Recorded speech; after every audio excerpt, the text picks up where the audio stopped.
Salah satunya ini program Taman Keanekaragaman Hayati yang 5,8 hektar itu ya Pak, yang kita amankan memang khusus untuk konservasi. Nah sumbernya ini ada sumber 4, ini satu di sini satu, di sebelah sana yang kena longsor waktu tahun lalu ada satu, jadi ada 2 sumber yang kena. Ya, menurut saya terima kasih. Kan CSR segala macam juga kan sebenarnya itu ibu yang menerima keuntungan, karena kalau alamnya rusak air mau ngambil dari mana gitu loh. Ya. Walaupun sungainya kotor ya. Karena dari luar Pak. Nah kalau dari luar berarti kan harus ada upaya untuk penanganan ya. Selanjutnya kita juga program konservasi di Research Area Ciater Pak. Di 5 desa kita lakukan program konservasi penanaman, kita sudah lebih dari 100.000 menanam, sumur resapan, terus rora kita buat juga gitu ya, bersama masyarakat kita dampingi Cibesi, Bancai, yang hutan adat Bancai kita dampingi sebagai tempat wisata juga di Bancai, kebetulan itu juga wisata adat di Bancai itu Pak, dan program WASH juga. Jadi masyarakat sekitar lebih dari 17 kampung kita dampingi mendapatkan air bersih. Nggak usah jauh-jauh Bu, dari sekitar sini aja. Yang untuk yang WASH-nya di sini Pak. Yang sini aja, ya, sekitar sini Pak, dan Kampung Cikaret, Bantar Panjang, Salam. Saya emang nggak minta banyak-banyak. Saya minta jalan yang saya bangun itu tidak diperuntukkan hanya untuk PT ini. Jalan yang saya bangun harus digunakan oleh kepentingan banyak orang. Artinya perusahaan ini harus menyesuaikan dengan ketentuan gubernur. Mobilnya tidak boleh terlalu besar, karena nanti iri Bu. Saya nutup tambang, kemudian orang tambang ditutupin, mobil besar oleh nggak boleh lewat. Tapi perusahaan yang dianggap bonafit gubernur nggak berani, saya nggak mau. Saya itu aja. Untuk apa? Karena space-nya jalan kecil Bu. Saya tanya ke Ibu, jalan yang dari Kasomalang Jalan Cagak ini, spesifikasinya untuk Toronton apa spesifikasi kol diesel? Kol diesel. Spesifikasinya kol diesel, bukan Toronton, gitu loh. Saya nanya sama ibu sedih nggak ada warga?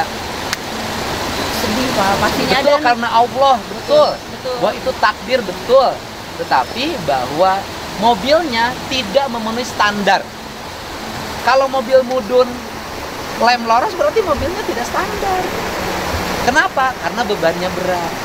Kenapa bebannya berat? Karena mobil itu dibuat bukan untuk spesifikasi nanjak. Itu untuk daerah datar, biasanya angkut batu bara, daerah-daerah yang bukan pegunungan.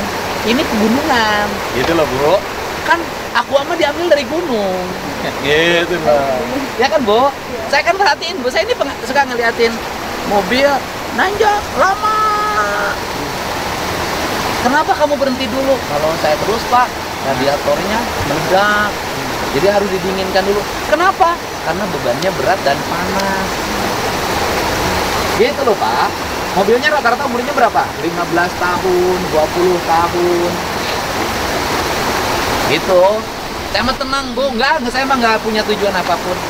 Saya setuju ada perusahaan di sini. Dan nanti Ibu kalau bangun CSR lagi, nggak usah loncat jauh-jauh. Bikin konektivitas air bersih ke setiap rumah. Punten Pak, kalau misalnya air bersih mah kita memang sekitar sini Pak. Jadi kita itu kebetulan di 2 kecamatan 2 desa. Jadi yang sumber sana itu kan masuknya Kasomalang, desa Pasanglahan. Kita programnya juga di sekitar kampung sini, Cipatat. Ya maksudnya bikin konektivitas itu air ngalir ke setiap rumah dengan jernih dan gratis. Iya, itu ya sudah kan? Lakukan, Pak. Karena begini kan, bumi, air dan kekayaan alam yang terkandung di dalamnya dikuasai oleh negara dan digunakan sebesar-besarnya kemakmuran rakyat.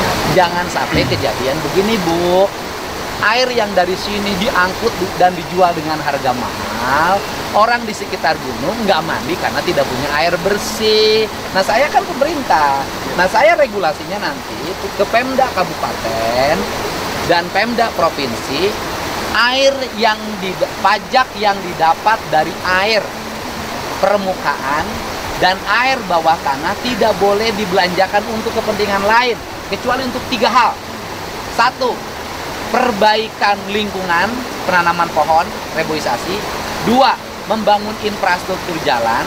Yang ketiga, membangun jaringan air bersih untuk warga. Saya yang ketiga. Terus setuju, saya bisa dilihat kok pajak untuk kendaraan saya balikin lagi ke jalan, saya akan begini.